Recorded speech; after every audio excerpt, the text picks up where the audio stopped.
What is going on, everyone, and welcome back to another video on the Winning Mentality channel, and it is another This Is My Club. And today we are joined by Southend fan Pip Halling. Am I butchering your name? No, you got that right. The first of many. Yeah, Halling, mate. Oh, fantastic stuff. How are you? All good, mate. Nice and sunny down here. Enjoying life, enjoying lockdown. What can't you love? Absolutely, sometimes. So, apart from the fact that there's no football on, that's the only issue. Yeah, Apart from the Bundesliga, which is coming back. So yeah, there's a few good games going on, especially Dortmund at the minute. Oof.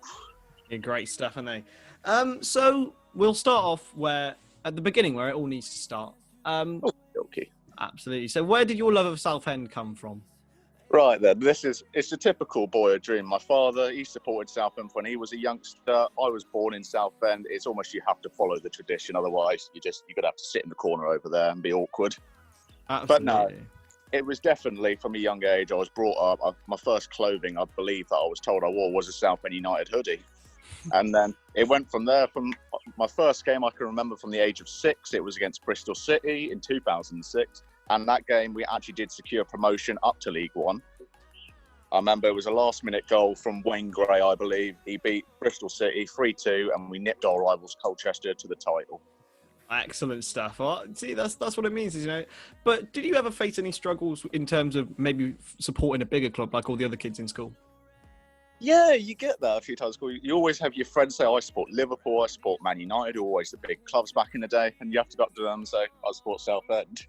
It was always that weird bit in the conversation. You try to skip that part, but you always were passionate about your team. Just say, I don't need to support a big club. I love my little club. Exactly, and you know that's very, very respectable. So for yourself, what is your favourite Southend moment? Ooh, there's a few in our history since I've been watching. There's obviously survival. Last season we survived on the last day against Sunderland, managed to beat them 2-1 at home. Survived. We had to rely on other games like Plymouth, Scunthorpe to go our way, and they luckily did. And the scenes afterwards, it was unbelievable. But no, the best one all round, I've got to say, is when we were promoted to League One in 2014-15 season.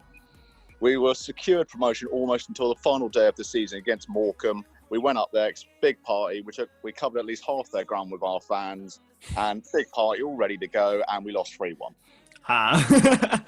So Wow. it didn't go too well. Then we went into the playoff semis against Stevenage. We managed to beat them 4-1 on aggregate, I believe it was. And favourite goal memory, if that comes round, it's got to be a Michael Timlin goal against Stevenage. He was an all-out player, showed so much passion, so much determination for the game.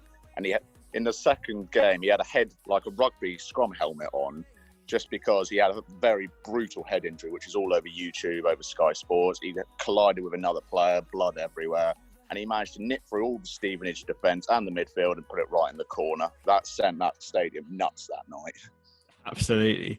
So what do you think defines Southend United as a club and as a fan base? Ooh, I think it's changed over the recent years with what's going on. But Yeah. I believe I think for Southend, it's strength in numbers, and it comes more from the younger side of us, the youth side of us, because the youth is a big thing to us. I think in recent years, it's been our main uphill thing, because we've recently offered 8 professional deals to our youngsters who have all come through this season. And it's just so great to see that we've had big players for us, like goalkeepers, especially Nathan Bishop, Daniel Bentley, who have all gone off to like Bristol City, Man United.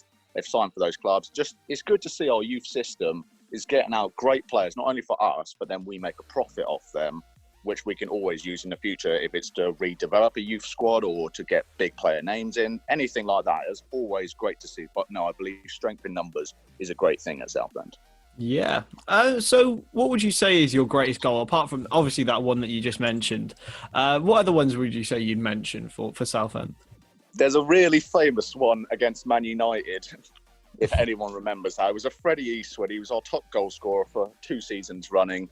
He got a free kick on the edge of the box against Man United, under Sir Alex Ferguson, against Ronaldo, Wayne Rooney, all the big names. And he puts an absolute peach of a free kick in that top corner out of, I think it was Thomas Kuszczek's arm length, and it was beautiful. I wasn't there for the game, I watched it live, but you could hear, neighbours could hear the screaming coming from that TV. As soon as that goal went in, you had a knock on your door saying, turn your music down. I was like, it's not, it's better. Absolutely, and it's those sort of moments which really define, supporting, especially your local clubs. Like those Yeah. big moments. So for you, you've now obviously got Sol Campbell in charge of the club. What was your reaction when he first came in, and how do you think he's done in your time? When he first came in, I think we were all a bit sceptical because we had previously Kevin Bond, who was Harry Redknapp's assistant for about 9 odd years, and he had no manager experience. He was always that co-manager. He never had something to back it up. So after that, we all thought we need a decent manager who's got the experience, who maybe can just survive leagues. It doesn't have to be promotion every season, but avoid relegation.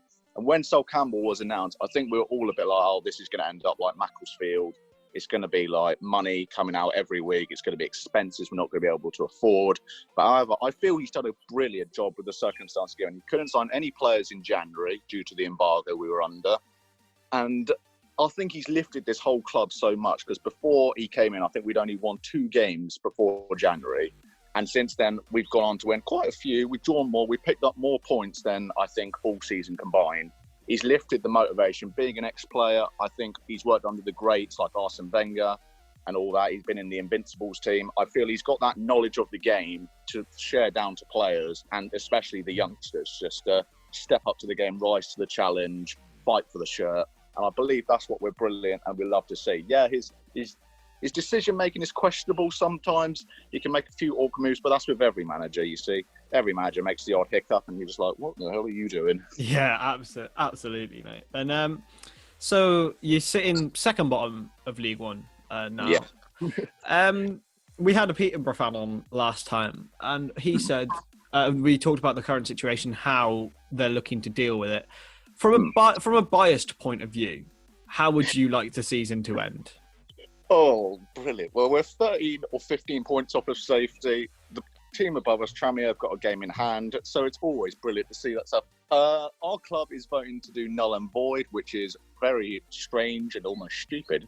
But if it was safe to do so, only if it was safe, I'd love to see it played out the rest of the season. Even if it means a shorter season next season or anything, some regulations in place, I'd love to see it play out. But if we can't play it out, then I'd just say, yeah, we deserve to go down. Our performances haven't matched any team in this league. And if they have, then that's bloody shocking. But no, we deserve to go down. I'd say us and Bolton. I'd let Tranmere survive. They've been a really good team this season. The last 5 games, they've done expertly well. They beat Watford in the Cup. So, yeah, I think it would just be us and Bolton to go down. And I have to be honest about it. We can rebuild over the next few seasons. Hopefully, it would take a lot of time. But no, I believe we should just go down, rebuild, and start a clean slate with Sol. Yeah, I was going to say, do you think he's the right man to take you back up to League One? When we did go, we had Phil Brown, the ex-Premier League manager. So I thought, yeah, this is going to happen. We deserve this. But Sol, it's arguable. He's not got that much experience. He's kept Macclesfield from relegation, which is great to see in League Two. But he hasn't taken anyone to that high level yet. I've not seen him sit down with a team and go from mid-table or bottom up to the top. So I'd put my faith in him for at least a couple seasons yet, because he's shown the right thing so far. But if it starts going peach, then yeah, it would have to be curtains for him. Who is, at the moment, your star player at Southend and why? Well, like I said about the youth earlier, Chris, they are all brilliant. So it has to be a youth player this season. They've all shone above the seniors. They've showed them all how to play the game. I've got 2 in my mind, which is Elvis Buono, which is our right back. He's a Ugandan right back. He came from QPR at the age of 14. And over these last 3 seasons he's played, he has progressed so far. I could see him being in the Premier League, even for like an Aston Villa, a Sheffield United team.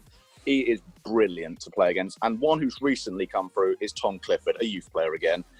But no, he has shone lights above this entire team. He's a left back. He came in for our injured left back, Nathan Ralph, because he dislocated his shoulder.